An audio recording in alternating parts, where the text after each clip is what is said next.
Welcome back. আগের ভিডিওর cliff হ্যাঙ্গারে চলে আসি। তুমি তোমার অর্গানাইজেশনকে অডিট করছিলে আর তুমি ডর্ক দিলে site yourcompany.com, file type XL, SX, code, salary, আনকোড এবং গুগল তোমাকে একটি লাইভ ফাইলের লিঙ্ক দেখিয়ে দিল। তোমার বুক ধরফর করা শুরু করলো। এখন কি করবে? তোমার প্রথম ইনস্টিংক্ট হতে পারে তাড়াতাড়ি লিঙ্কটায় ক্লিক করি, দেখি আসলেই ডেটা আছে কিনা। থামো, এটাই হলো সেই ক্রিটিক্যাল এথিক্যাল লাইন যা আমরা মডিউল 1-এ শিখেছি। যে মুহূর্তে তুমি ওই লিঙ্কে ক্লিক করবে বা ফাইলটি ডাউনলোড করবে, তুমি লেজিটিমেট রিসার্চ থেকে আনঅথরাইজড অ্যাক্সেসের জগতে চলে যাচ্ছ। তোমার উদ্দেশ্য ভালো হলেও তোমার কাজটি আর লিগ্যাল থাকছে না। তাহলে একজন প্রফেশনালের মতো তোমার রেসপন্সটা কি হবে? এর জন্য একটি স্ট্যান্ডার্ড ওয়ার্কফ্লো আছে। ধাপ 1, ইন্টারঅ্যাক্ট করবে না, ডকুমেন্ট করবে। ফাইলটি ওপেন না করে তোমার যা যা ডকুমেন্ট করতে হবে: 1, তুমি ঠিক কোন ডরকটি ব্যবহার করেছো তার টেক্সট। 2, গুগল সার্চে যে ইউআরএলটি দেখাচ্ছে সেই ফুল ইউআরএলটি কপি করা। 3, গুগল সার্চ রেজাল্টের একটি ফুল পেজ স্ক্রিনশট নেওয়া যেখানে ডর্ক এবং ইউআরএল দুটোই দেখা যাচ্ছে। 4, কখন খুঁজে পেয়েছো তার একটি টাইম স্ট্যাম্প নোট করা।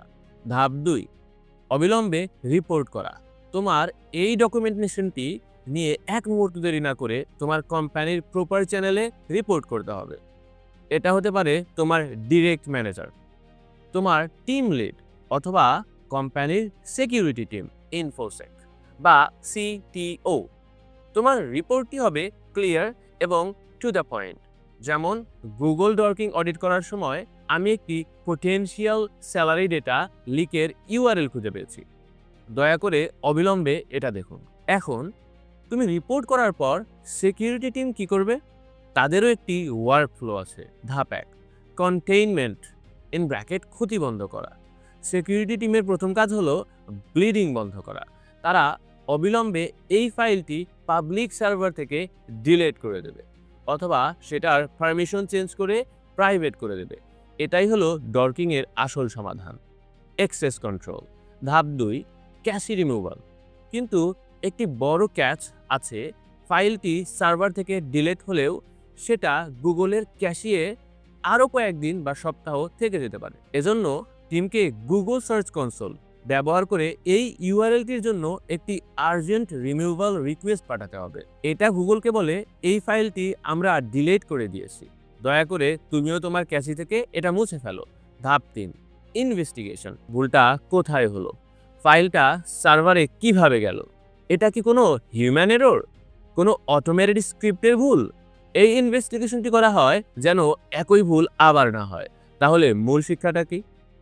একটি লিক খুঁজে পাওয়া মানে তুমি কোনো সমস্যা তৈরি করছো না, তুমি তোমার কোম্পানিকে একটি বড় বিপদ থেকে রক্ষা করছো। তোমার কাজ হলো ঠান্ডা মাথায় এথিক্যালি ইন্টারঅ্যাক্ট না করে সেটিকে ডকুমেন্ট করা এবং সঠিক জায়গায় রিপোর্ট করা।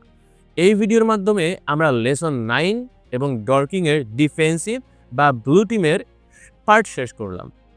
তুমি এখন জানো ডর্কিং কি, এটা দিয়ে কি কি করা যায় এবং এর থেকে কিভাবে বাঁচতে হয়। কিন্তু ডর্কিং তো শুধু রিকগনাইসেন্স, এটা তো অ্যাটাকের প্রথম ধাপ।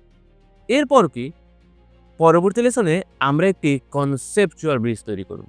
আমরা দেখব একজন অ্যাটাকার এই ডর্কিং দিয়ে পাওয়া তথ্যকে কিভাবে পেনিট্রেশন বা অ্যাকচুয়াল অ্যাটাকে কাজে লাগায়।